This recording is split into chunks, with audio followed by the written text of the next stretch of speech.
power plants in the Mitsubishi and Subaru are about as similar on paper as you could imagine. They are both 2 liters, 4 cylinders, producing 148 horsepower. The Subaru is the famous Boxster. Mitsubishi is a more standard inline 4-cylinder. Now, they're also both paired to CVTs, but that's where the similarities end. The Subaru's engine absolutely feels better.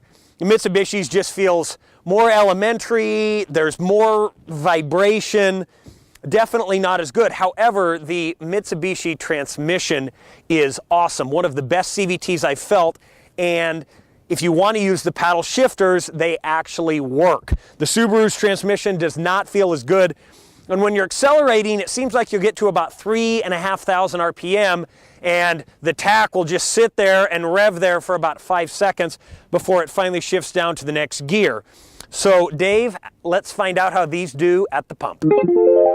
All right, fuel economy, at least the EPA estimates here on the Mitsubishi, not as good as the Subaru. They call this one 24 in the city and 29 on the highway, so mixed driving there in the upper 20s. But this is the better value when it comes to fuel economy on the road. 25 miles per gallon in the city, up to 33 on the highway, and both with CVT. So in terms of which one to choose, this might be the better choice, the Subaru.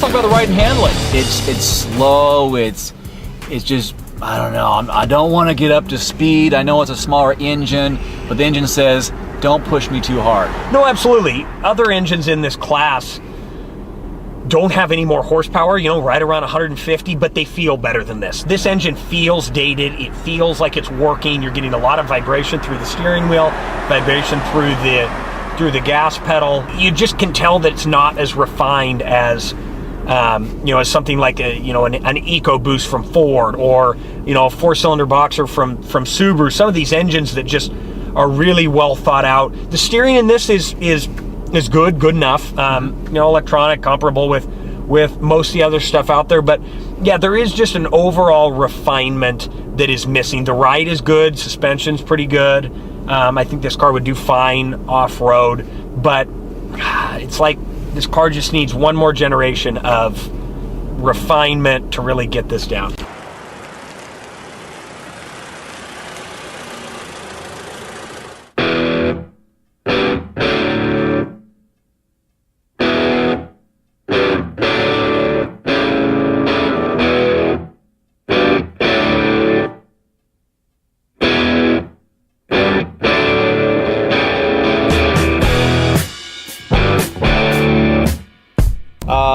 Not too shabby. It's a little bit low to the ground. It feels like it's low to the ground, yeah. Even though I know it has about 9 inches of ground clearance.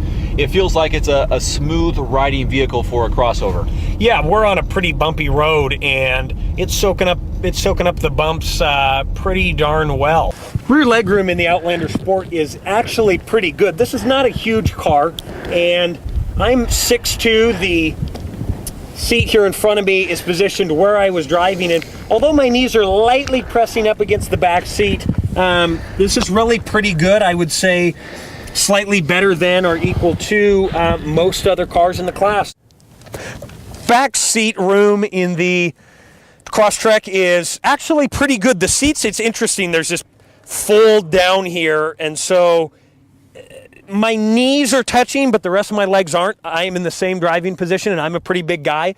So for a car this size, really can't complain.